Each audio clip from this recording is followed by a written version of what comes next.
Hey, my friends, this is Mr. Ainsworth, and we're going to get into our next lesson on how to rapidly divide by 25. But before we do that, let's recall how to multiply by 25 first, which is my previous lesson. Okay, so let's recall something here.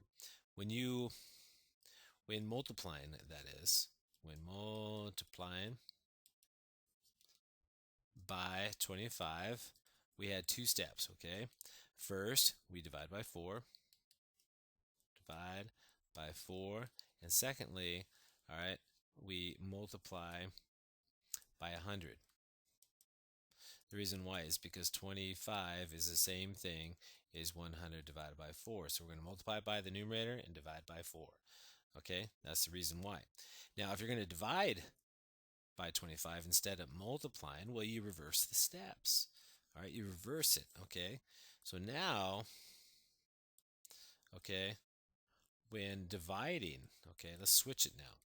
When dividing by 25, okay, we are going to multiply by 4. We're going to do the inverse of what we did before. All right, we're going to multiply by 4, multiply by 4, and then secondly, we're going to divide by 100 or vice versa. So secondly, all right, we're going to divide by 100, or if you want, and it may be preferable, okay, you could do the reverse order. So I'm going to say vice versa here, so or vice versa.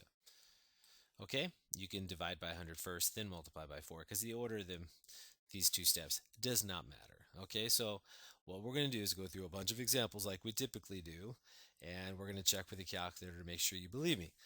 Okay, so let's get started here.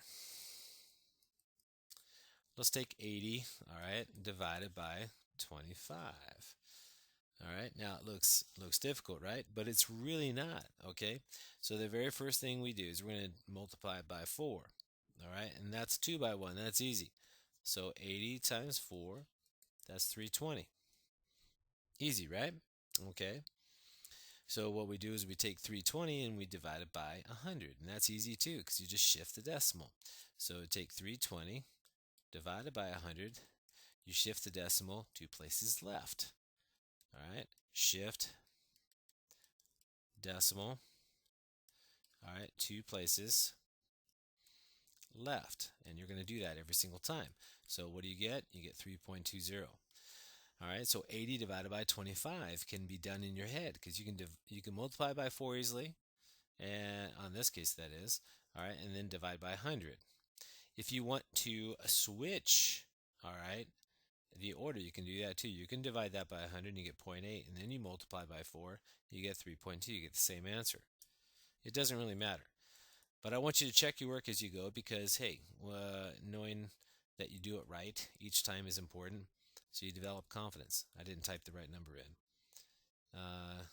I said times. I got to do a division here. So 80 divided by. It'd help if you press the right buttons.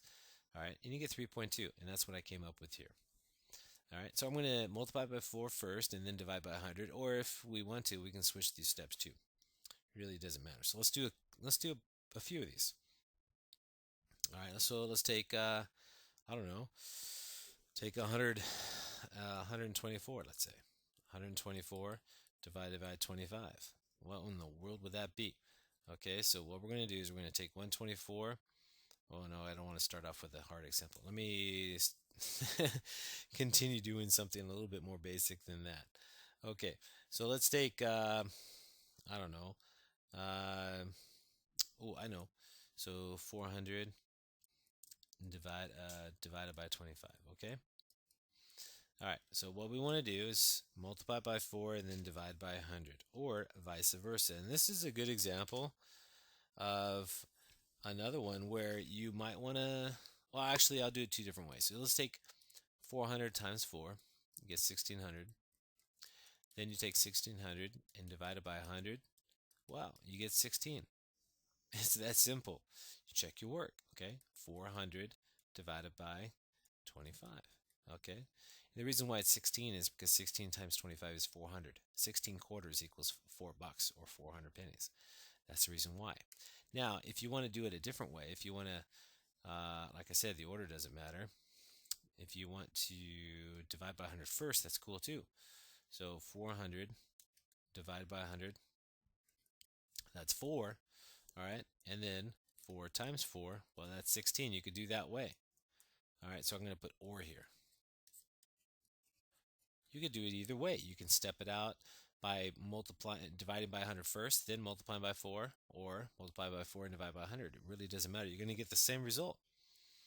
All right, so let's get some experience here. Let's take 180 and divide it by 25. All right, so let's multiply it by 4 first. Okay, so 180 times 4. Now, this should be easy because we know how to do a 2 by 1. So ignore the 0. You can multiply 4 times 18 in your head. Okay, so ignore the 0 temporarily. So 4 times 10 is 40. 4 times 8 is 32, so you get 72 here. 40 and 32 is 72, and then you attach a 0 to it. Okay, that's first step. And then 720 divided by 100, shift the decimal, 7.2. All right, so this is equal to 7.2. So let's check it. All right, 180 divided by 25. Boom, 7.2. See, it works. Two-step process. Let's do it again. Let's take 260 divided by 25. So you start off with 260. I'm going to multiply it by 4. And ignore the 0. Do a 2 by 1. All right, that's 80 and 24, 104. Attach the 0. All right, then take 1040. All right, divide that by 100, shift the decimal, 2 places left, and you get 10.4. And then you check it. So you take 260 divided by 25, and you get 10.4. Look at that, boom, right there. So what you're going to do is get creative. You're either going to multiply by 4 first and then divide by 100, or vice versa. All right, even if you have something like this. All right, so 65 times 4. You can do this too. All right, 4 times 60 is 240 plus 20 more. 5 times 4 is 20. So 240 plus 20 is 260. Then you take 260, divide that by 100. That's easy. That's 2.6. All right, let's check it. So 65 divided by 25. There we go. 2.6. See? Just got to practice a whole lot of these and get a hang of it. And one more time. Let's take 270, let's say. 290, let's say, and divide it by 25.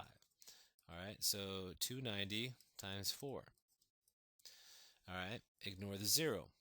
4 times 20 is 80. And then you got plus 36. That's 180 and 36 is 116. And then you attach the 0.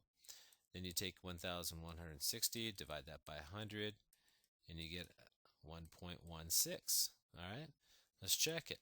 So 290 divided by 25. 11 point. Oh, I didn't shift it correctly. Oh, yeah. I shifted it only 2 places, and it got 11.6. That's why you check with your calculator, people, because guess what? Everybody's human. We make mistakes, so check with the calculator. So do it mentally first. All right, then check it with a calculator.